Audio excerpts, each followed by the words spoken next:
맹자. 맹자는 대표적인 육아 철학자이며 그가 지은 철학서의 이름이기도 하다. 이 철학서 맹자는 맹자가 왕도 정치의 이상을 당대에 실현할 전망을 상실하고 고향으로 돌아와 제자들과 함께 유학 정신에 대해 토론하면서 만들어진 책이다.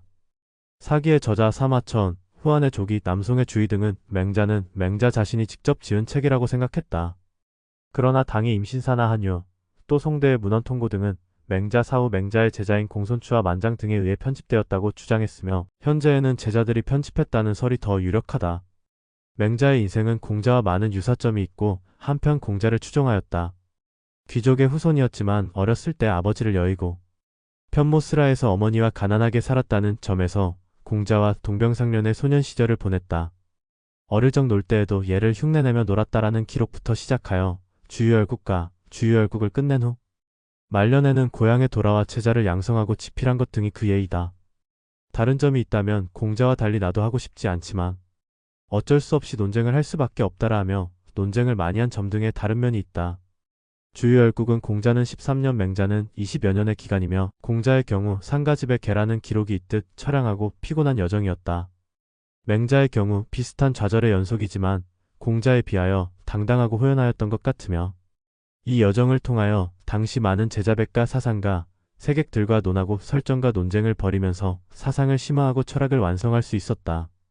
공자 사상의 밑바탕에는 하늘, 하느님에 대한 믿음이 있었으나 천도에 대하여 논하지 않았으나 맹자는 측은지심 측은하게 느끼는 마음이인 수호지심 부끄러워하고 죄를 미워하는 마음이의 공경지심 사양하는 마음이에 시비지심 옳고 그름을 가리는 마음이지 라고 하는 사달론의 인간의 본성을 말하였다.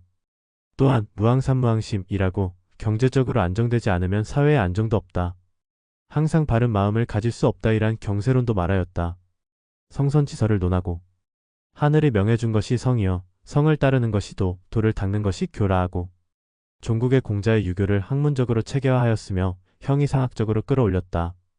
공맹사상이라 부르는 이유일 것이다. 맹자는 공자가 죽고 나서 100년 정도 뒤에 태어났다. 공자나 맹자나 정확하게 언제 태어나서 언제 죽었는지 확인할 방법은 없다. 가능한 방법은 논어나 맹자에 실려있는 그들의 행적을 추적해서 즉 그들이 만났던 사람들이나 목격했거나 관련되었던 사건들을 참고해서 연대를 추정하는 것이다. 공자는 대략 기원전 551년경에 태어나 기원전 479년경에 죽었으며 맹자는 기원전 372년경에 태어나 기원전 289년경에 죽은 것으로 추정된다. 역사가들에 의해 공자와 맹자가 살았던 시대는 춘추전국시대로 분류된다.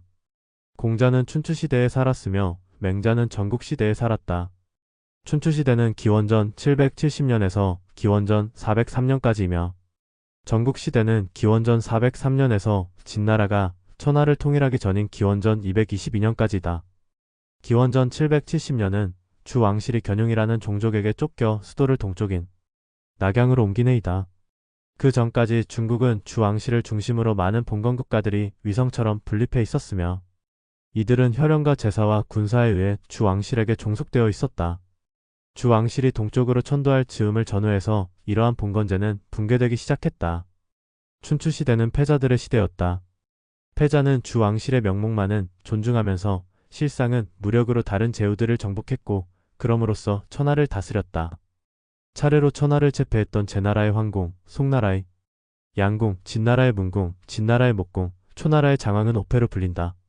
춘추시대만 해도 제후국들은 실제적으로 독립한 나라였지만 패자들은 근왕의 기치를 내걸었다.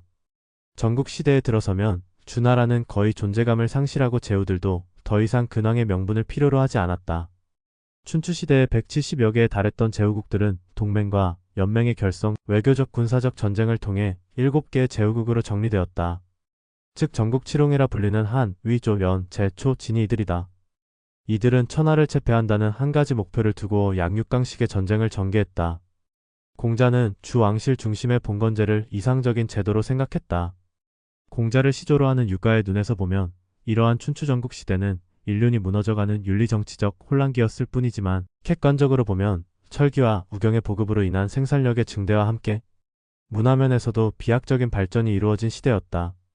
특히 전국시대에는 국가 차원에서 생산력을 높이려는 정책도 시도되었으며 한편에서는 상인의 세력이 커져서 상인으로서 부에 의해 진의 재산까지 된 여부리 같은 사람도 등장했다. 전국시대는 또한 제자백가의 시대였다.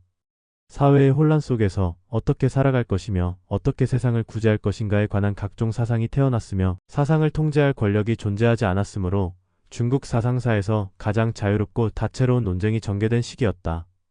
법가, 도가, 농가, 종행가, 명가, 음양가, 찹가 등을 표방하는 수많은 학자들이 왕성한 사상활동을 펼치고 있었으며 맹자는 그들 가운데 한 사람이었다. 맹자는 공자의 제자로 자처하면서 다른 학파들을 비판하고 때로는 그들과 논쟁하면서 유학의 골격을 완성해갔다. 맹자, 즉 맹선생의 성은 맹이며 이름은 가이다. 추라는 지방 출신인데 추는 공자가 태어난 노나라에 속한 지방이라는 설도 있고 독립된 나라라는 설도 있다. 어느 쪽이든 공자의 고향인 국부에서 가까운 곳이었다. 일찍 아버지를 여의고 교육에 열심인 어머니 슬하에서 자랐다. 어머니가 아들의 좋은 교육 환경을 위해 이사를 3번 했다거나 중도의 공부를 그만두어서는 안 된다는 것을 아들에게 명심시키기 위해 자신이 짜던 배를 잘랐다. 고하는 단저교자, 맹모단기라는 이야기들이 전해온다. 맹자는 인의의 덕을 바탕으로 하는 왕도 정치가 당시의 정치적 분열 상태를 극복할 유일한 길이라고 믿고 왕도 정치를 시행하라고 제후들에게 유세하고 다녔다. 기원전 320년경에 양나라 하남성 개봉시에 가서 해왕에게 왕도에 대해 유세했으나 1~2년 뒤에 해왕이 죽은 뒤 아들인 양에게 실망해서 산동에 있는 제나라로 옮겼다. 그곳에서 제나라의 선왕에게 기대를 걸고 7~8년을 머물렀으나 역시 자신의 이론이 채용되지 않자 떠날 수밖에 없었다. 그 뒤 송, 하남성 상구현, 설, 산동성 등현, 서남 쪽을 거쳐 1차로 추에 돌아온 뒤 다시 문공의 초대를 받아 등 산동성 등현으로 갔다. 역시 이상을 실현시키지 못하고 산동성 국부현을 거쳐 고향인 추로 돌아왔다. 당시에 제후들이 필요로 했던 것은 부국강병의 정치술이었다. 그러한 제후들의 현실적 관심과 맞아떨어질 여지가 없었던 맹자의 이론은 어느 제후에게도 채택되지 못했으며 맹자는 당대에 자신의 이상을 실현시키는 것은 포기해야 했다. 50세가 넘어서 시작했던 편력을 그치고 고향으로 돌아온 것이 70세가량 되었을 때라고 추정된다. 고향으로 돌아와 제자들과 함께 시경과 서경, 그리고 공자의 정신에 대해 토론했으며 그때 만들어진 책이 오늘날 전해지는 맹자 7편이다.